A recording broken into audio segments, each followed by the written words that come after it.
Hello friends, welcome back to my YouTube channel Study Career Point. I hope you all are doing well. Start करते हैं। देखिए हमारे आज के question paper से, जिसमें हम हिंदी पेपर 2 के लिए कवर कर रहे हैं। ये जो क्वेश्चन पेपर है आपका, ये आपका 2 फरवरी का क्वेश्चन पेपर है।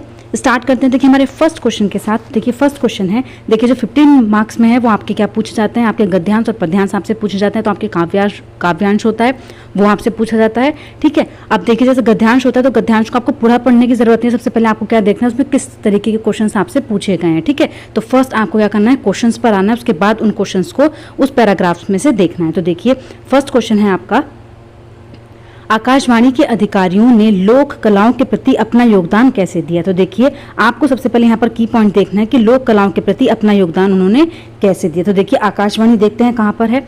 तो देखिए लोक संस्कृति में हमारी धरोहर छिपी है, यह हमारा इतिहास है। अपनी सीमाओं में इसका संरक्षण करना कलाकारों का ही नहीं सभी का धर्म है। हमारे देश में नाना प्रकार की कलाएं हैं जो एक दूसरे की पूरक हैं।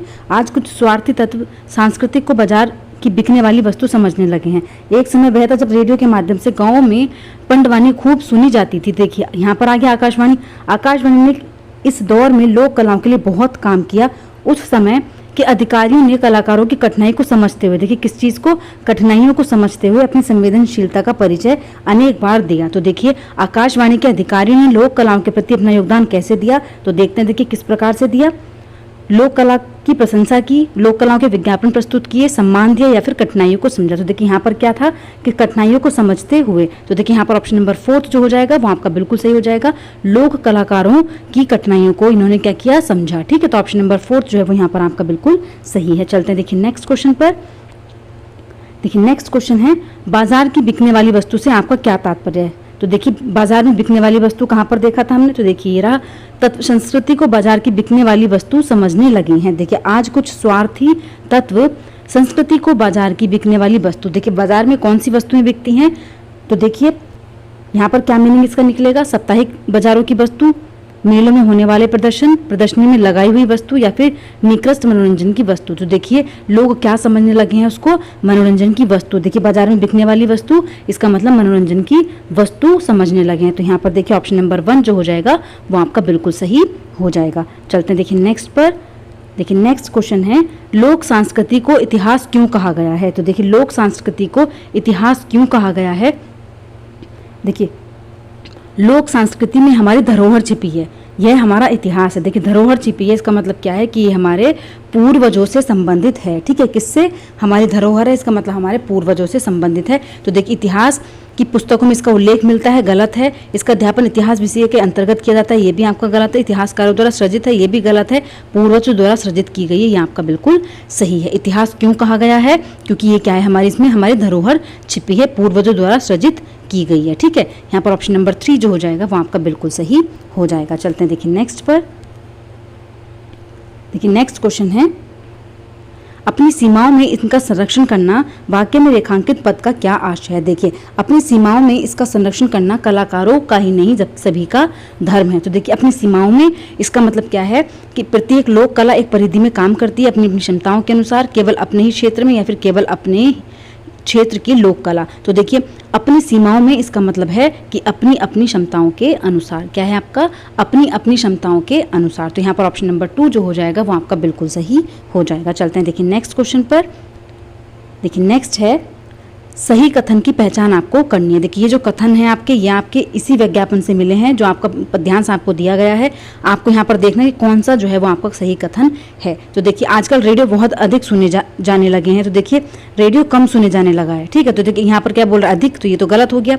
लोक कलाएं एक दूसरे की पूरक नहीं है। देखिए लोक कलाएं जो हैं वो क्या है, एक दूसरे की पूरक हैं।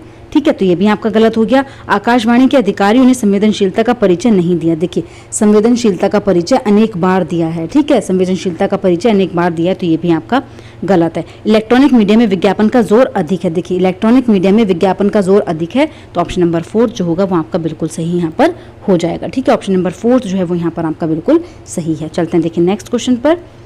देखिए नेक्स्ट है, गद्यांश में किस संचार माध्यम का उल्लेख हुआ है जिसके द्वारा लोक कलाओं का प्रचार प्रसार हुआ है। तो देखिए यहाँ पर किस चीज़ के बारे में सबसे ज़्यादा बात की गई, तो वो है आपके रेडियो। तो यहाँ पर ऑप्शन नंबर 2 रेडियो आपका क्या हो जाएगा, बिल्कुल सही हो जाएगा। चलते हैं देखिए नेक्स्ट पर। देखिए नेक्स्ट है, निम्नलिखित में से अर्थ की दृष्टि से भिन्न शब्द की पहचान कीजिए। देखिए अर्थ की दृष्टि से आपको भिन्न शब्द की पहचान करनी है। आकाशवाणी, समस्या, कठिनाई या फिर विसंगतियां। देखिए समस्या, कठिनाई, विसंगतियां, ये तो आपकी क्या है, समस्या एक ही अर्थ है इनका, लेकिन आकाशवाणी क्या हो गई यहाँ पर डिफरेंट हो गई है। तो अर्थ की दृष्टि से भिन्न शब्द की पहचान करनी है, तो वो आपका क्या हो जाएगा, ऑप्शन नंबर 1। ठीक है, भिन्न पूछा है इन्होंने, तो भिन्न कौन सा है, तो वो है आपकी आकाशवाणी। तो ऑप्शन नंबर 1 जो हो जाएगा वो यहाँ पर आपका बिल्कुल सही हो जाएगा। चलते हैं देखिए नेक्स्ट पर। देखिए नेक्स्ट है, राजनीतिक में प्रत्यय है। देखिए राजनीतिक में कौन सा प्रत्यय है, तो यहाँ पर देखिए राजनैतिक, नैतिक जब हम लिखेंगे यहाँ पर तो उसमें कौन सा वो बन रहा है, तो वो है आपका जो बन रहा है यहाँ पर इक। कौन सा प्रत्यय आ रहा है आपका, इक। तो यहाँ पर कौन सा हो जाएगा आपका, ऑप्शन नंबर 3 इक प्रत्यय आपका इसमें हो जाएगा। ठीक है, चलते हैं देखिए नेक्स्ट पर।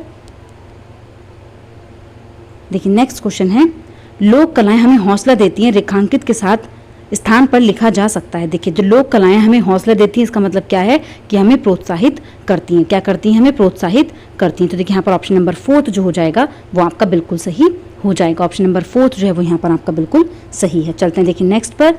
आपका काव्यांश आ गया है। देखिए आपकी पोयम है।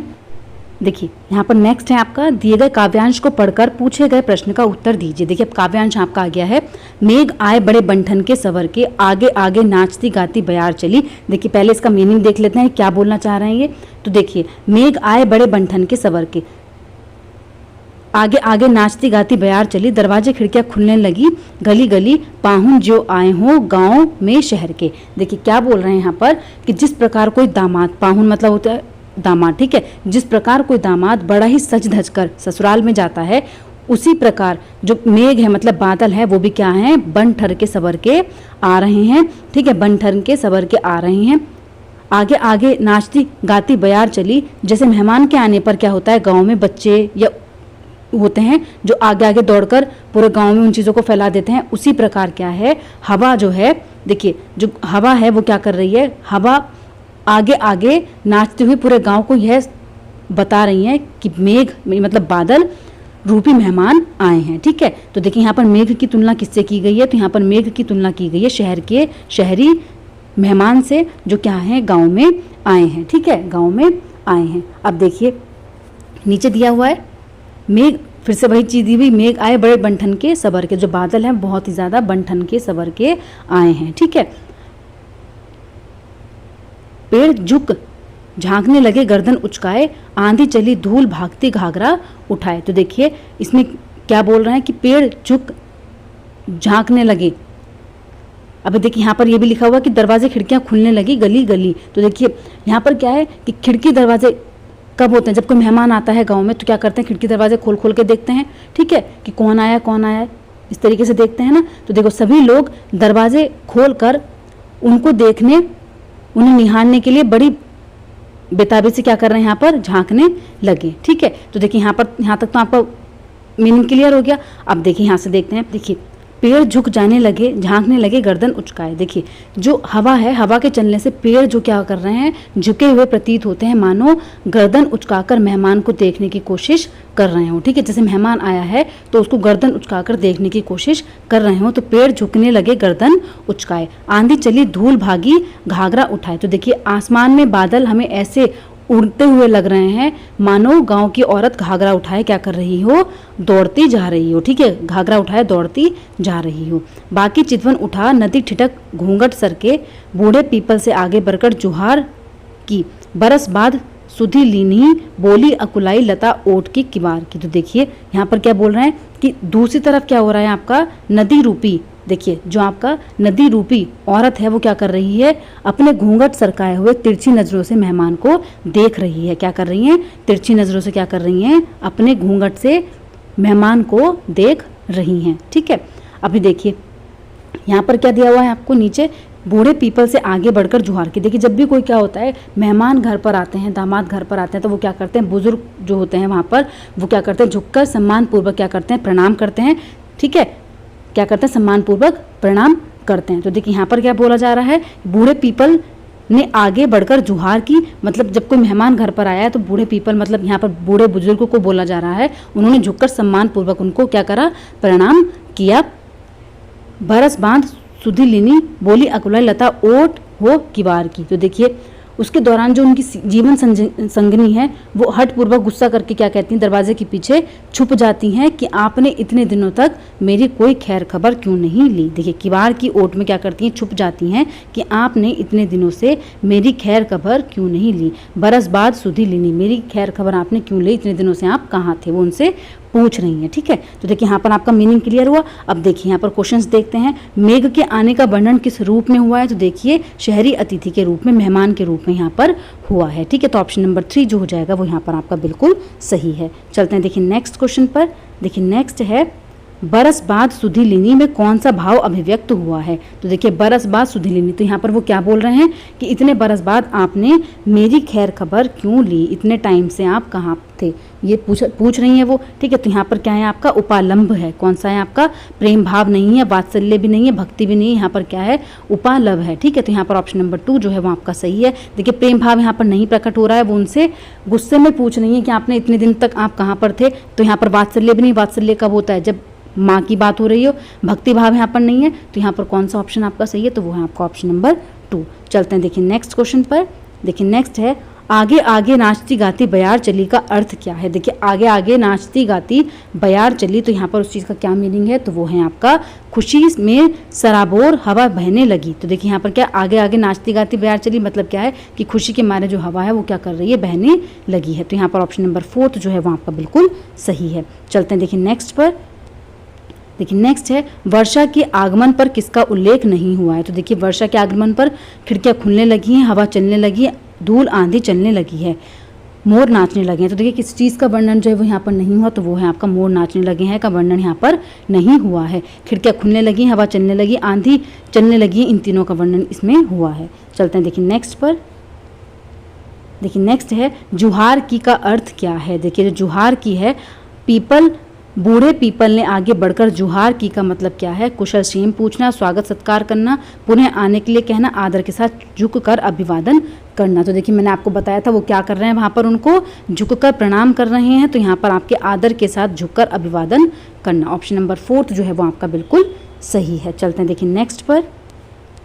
देखिए नेक्स्ट है काव्यांश में अकुलायिता किसके प्रतीक के रूप में है। देखिए जो अकुलायिता है, ओट की किवार में बोली अकुलायिता, ओट की किवार में तो मुरझाई बेल, थकी हुई प्रोणा, व्याकुल प्रियतमा या फिर सूखी पगडंडी। तो देखिए यहाँ पर किस चीज़ के रूप में यहाँ पर यूज हुआ है, तो वो है व्याकुल प्रियतमा।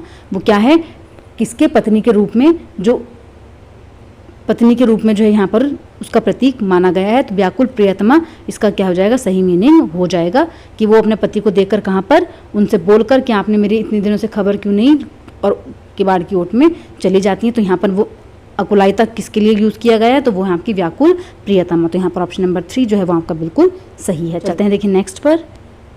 देखिए यहाँ से आपका पेडागोजी स्टार्ट हो रही है हिंदी की। भाषा शिक्षण के बारे में राष्ट्रीय शिक्षा नीति 2020 की अनुशंसा के विषय में क्या सही है। तो देखिए 2020 की पॉलिसी में की अनुशंसा के रूप में कौन सा वर्ड जो है वो यहाँ पर आपका क्या है, सही है। तो देखते हैं, सभी बच्चे अंग्रेजी माध्यम से सीखें, जहाँ तक संभव हो पढ़ाई ही की भाषा मातृभाषा या घर की भाषा हो। तो देखिए यहाँ पर जो राष्ट्रीय शिक्षा नीति है वो क्या कहती है कि जहाँ तक संभव हो पढ़ाई की भाषा जो है वो क्या होनी चाहिए, आपकी मातृभाषा होनी चाहिए। तो यहाँ पर ऑप्शन नंबर 2 है आपका जो बिल्कुल सही है। चलते हैं देखिए नेक्स्ट पर। बहुभाषावाद की निम्नलिखित नीति किस रूप में जानी जाएगी। सभी बच्चों की विद्यालय शिक्षा मातृभाषा में शुरू होती है और विद्यालय के अंत तक कई भाषाएं जुड़ जाती हैं। तो देखिए बहुभाषावाद आधारित मातृभाषा, त्रिभाषा शिक्षण, भाषा में अनेक भाषाओं का शिक्षण या फिर भाषा शिक्षण का निमज्जन उपागम। तो देखिए यहाँ पर कौन सा आपका ऑप्शन सही है, तो वो है बहुभाषावाद आधारित मातृभाषा। तो ऑप्शन नंबर 1 जो हो जाएगा वो आपका यहाँ पर बिल्कुल सही हो जाएगा। चलते हैं देखिए नेक्स्ट पर। भाषा के बारे में कौन सा कथन जो है वो सही नहीं है। देखिए कौन सा है, भाषा अस्मिता व्यक्त करती है, भाषा इतिहास का खजाना है, भाषा मानवीय ज्ञान में योगदान देती है, प्रत्येक भाषा की एक लिपि होती है। तो देखिए यहाँ पर कौन सा कथन है जो सही नहीं है। तो देखिए प्रत्येक भाषा की लिपि होती है, ये आपका यहाँ पर क्या है, गलत है। प्रत्येक भाषा की लिपि होती है, ये आपका नेगेटिव है, नेगेटिव इन्होंने आपसे पूछा था। ऑप्शन नंबर 4 जो हो जाएगा वो आपका बिल्कुल सही हो जाएगा। चलते हैं देखिए नेक्स्ट पर। मुंबई में बोली जाने वाली मराठी महाराष्ट्र के पूर्वी भागों में बोली जाने वाली मराठी से भिन्न है, यद्यपि दोनों पारस्परिक रूप से बोधगम्य हैं। मराठी के इन दो प्रकारों को आप किस रूप में जाना जाएगा? तो देखिए, मराठी भाषा की बोलियां ये दो भिन्न भिन्न भाषाएं हैं, द्विभाषी हैं या फिर ये सामाजिक बोलियां हैं। तो देखिए यहाँ पर कौन सा ऑप्शन सही है? तो देखिए मराठी भाषा की बोलियां, कौन सा हो जाएगा आपका? मराठी भाषा की बोलियां। ऑप्शन नंबर 1 जो है वो यहाँ पर आपका बिल्कुल सही है। चलते हैं देखिए नेक्स्ट पर। पठन क्या है? तो देखिए पठन क्या है? पाठ्य सामग्री की डिकोडिंग, अर्थ निर्माण, शब्दों का उच्चारण, शब्द इकाइयों की समझ होना। तो देखिए यहाँ पर कौन सा ऑप्शन जो है वो आपका सही है? तो वह अर्थ निर्माण। पठन क्या है आपका? अर्थ निर्माण। तो ऑप्शन नंबर 2 जो है वो आपका क्या है? बिल्कुल सही है। चलते हैं देखिए नेक्स्ट पर।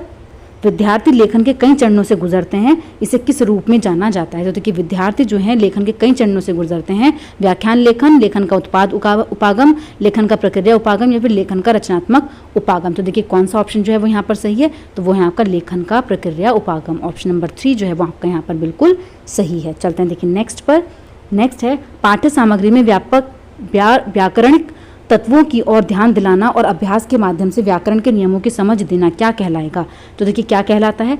प्रक्रियात्मक व्याकरण, घोषणात्मक व्याकरण, अनौपचारिक व्याकरण, शिक्षण व्याकरण, अनुवाद विधि। तो देखिए यहाँ पर कौन सा ऑप्शन जो है वो आपका सही है? तो वो है प्रक्रियात्मक व्याकरण। ऑप्शन नंबर 1 जो है वो आपका बिल्कुल सही है। चलते हैं देखिए नेक्स्ट पर। काव्य शिक्षण का मुख्य उद्देश्य क्या है? तो देखिए काव्य शिक्षण का मुख्य उद्देश्य क्या है? मूल्य शिक्षा देना, भाषा के तत्व सिखाना, वाक्य रचना सीखना, सराहना, बोध और आनंद। तो देखिए कौन सा ऑप्शन जो है वो यहाँ पर आपका बिल्कुल सही है?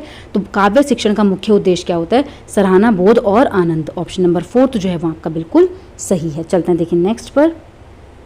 देखिए नेक्स्ट क्वेश्चन है यहाँ पर आपका, कक्षा 8 के अध्यापक ने पर्यावरण पर पाठ पढ़ाया और 15 बिंदु में से उसका सारांश प्रस्तुत किया। इन 15 बिंदुओं को उल्टा पुल्टा करके शिक्षार्थी को दिया। शिक्षार्थी ने इसे संबंधता के साथ आधार पर क्रम देना है। अध्यापक क्या करने का प्रयास कर रहे हैं? तो देखिए उल्टे पुल्टे वाक्यों का अभ्यास, अधिगम सामग्री का सृजन, पठन के लिए उपविषय का सृजन या फिर व्यक्तिगत पठन को समुन्नत करना। तो देखिए यहाँ पर क्या चीज़ है जो अध्यापक कर रहे हैं? तो वो क्या है? तो वो है पठन के लिए उपविषय का सृजन। क्या है? पठन के लिए उपविषय का सृजन। तो ऑप्शन नंबर 3 जो है वो यहाँ पर आपका बिल्कुल सही है। चलते हैं देखिए नेक्स्ट पर। देखिए नेक्स्ट है भाषा अध्यापक ने सामाजिक विज्ञान और विज्ञान के अध्यापन के साथ मिलकर शब्द भंडार अधिगम गतिविधि तैयार की। शिक्षार्थियों को प्रत्येक विषय में शब्द लेने हैं और सभी विषयों से थीम आधारित शब्द जाल बनाना है। इस उपागम को क्या कहेंगे? तो देखिए इस उपागम को क्या कहेंगे? सामाजिक विज्ञान, विज्ञान हेतु भाषा, प्रयुक्त आधारित भाषा अधिगम, भाषा के माध्यम से सामाजिक विज्ञान और विज्ञान, समूची पाठ्यचर्या में भाषा। तो देखिए कौन सा आपका जो है यहाँ पर पॉइंट बिल्कुल सही है? तो वो है समूची पाठ्यचर्या में भाषा। ऑप्शन नंबर 4 जो है वो यहाँ पर आपका बिल्कुल सही हो जाएगा। ठीक है, ऑप्शन नंबर 4 जो है वो यहाँ पर आपका बिल्कुल सही है। चलते हैं देखिए नेक्स्ट पर। निम्नलिखित प्रश्न किस प्रकार के लेखन के अंतर्गत आएगा? तो देखिए कल्पना करें कि आप एक कहानी का वृतांत सुन रहे हैं। उस दिन की घटना और अपनी भावनाओं को आधार बनाकर अपने मित्र को पत्र लिखें। तो देखिए कल्पना करें कि आप एक कहानी का वृतांत सुन रहे हैं। तो देखिए यहाँ पर कौन सा किस चीज़ के अंतर्गत आएगा? वर्णनात्मक लेखन के, पत्र लेखन के, एक्स्ट्रापोलेटिव लेखन या फिर कल्पनात्मक लेखन। तो देखिए यहाँ पर कौन सा है जो आपका पॉइंट सही है? तो वो है एक्स्ट्रापोलेटिव लेखन। क्या है आपका? एक्स्ट्रापोलेटिव लेखन। ऑप्शन नंबर 3 जो है वो यहाँ पर आपका बिल्कुल सही है। चलते हैं देखिए नेक्स्ट पर। देखिए नेक्स्ट है सतत और सागरभृत मूल्यांकन क्या है? तो देखिए कक्षा के भीतर और बाहर प्रतिदिन की जाने वाली सभी गतिविधियों को शामिल करना, विभिन्न तरीकों से शिक्षार्थियों का शाब्दिक आकलन, बिना किसी अंतराल के आकलन, कक्षा में शिक्षण और अधिगम का आकलन। तो देखिए कौन सा पॉइंट है जो यहाँ पर सही होगा? तो देखिए विभिन्न तरीकों से शिक्षार्थियों का शाब्दिक आकलन जो होता है वो क्या होता है आपका? सतत और सारगर्भित मूल्यांकन आपका होता है। ठीक है, तो यहाँ पर ऑप्शन नंबर 2 जो है वो आपका बिल्कुल सही है। चलते हैं देखिए नेक्स्ट पर। भाषा की आदर्श पाठ्य पुस्तक के लिए किस पाठ्य सामग्री की अनुशंसा करेंगे? तो देखिए कौन से पाठ्य पुस्तक सामग्री की अनुशंसा करेंगे? प्रामाणिक सामग्री, विभिन्न विधाओं की सामग्री, लेखक द्वारा अविष्कृत सामग्री। तो देखिए कौन सा पॉइंट है जो यहाँ पर सही है? तो वो है देखिए यहाँ पर प्रामाणिक सामग्री भी आपका सही है, विविध विधाओं की सामग्री भी आपका सही, लेखक द्वारा अस्वीकृति आपका बिल्कुल गलत हो जाएगा। ए और बी आपके सही है। ऑप्शन नंबर 2 जो हो जाएगा वो यहाँ पर आपका बिल्कुल सही हो जाएगा। चलते हैं देखिए नेक्स्ट पर। बच्चे अपने परिवेश में 2 भाषाएं सुनते हैं। इन 2 भाषाओं का सुनना बच्चों के लिए हानिकारक है, लाभदायक है, कोई प्रभाव नहीं पड़ेगा या फिर पारस्परिक रूप से बाधित करेगा। तो देखिए यहाँ पर कौन सा पॉइंट आपका सही हो जाएगा? बाधित करेगा, कोई प्रभाव नहीं पड़ता, हानिकारक है, तो आपके तीनों गलत हैं। ऑप्शन नंबर 2 बच्चों के लिए लाभदायक है। ऑप्शन नंबर 2 जो हो जाएगा वो आपका बिल्कुल सही हो जाएगा। चलते हैं देखिए नेक्स्ट क्वेश्चन पर। नेक्स्ट और लास्ट क्वेश्चन है आपका, विद्यालय में भारतीय भाषाओं को समुन्नत करने वाला भारत सरकार का कार्यक्रम। तो देखिए बहुभाषावाद के लिए भाषा, एक भारत श्रेष्ठ भारत, भारत संगम, समग्र शिक्षा अभियान। तो देखिए कौन सा है यहाँ पर सही है जो आपका, तो वो है आपका भाषा संगम। क्या है, भारत में भारतीय भाषाओं को समुन्नत करने वाला भारत सरकार का कार्यक्रम कौन सा है, तो वो है आपका भाषा संगम। ऑप्शन नंबर 3 जो है वो आपका बिल्कुल सही है। तो देखिए आज का सेशन आपका यहीं पर कंप्लीट होता है। अगर आपको मेरी क्लास अच्छी लगी हो तो प्लीज़ मेरे चैनल को लाइक करें, सब्सक्राइब करें और शेयर करें। ऐसी ही और वीडियोज़ के लिए मेरे चैनल पर बने रहिए। Thank you.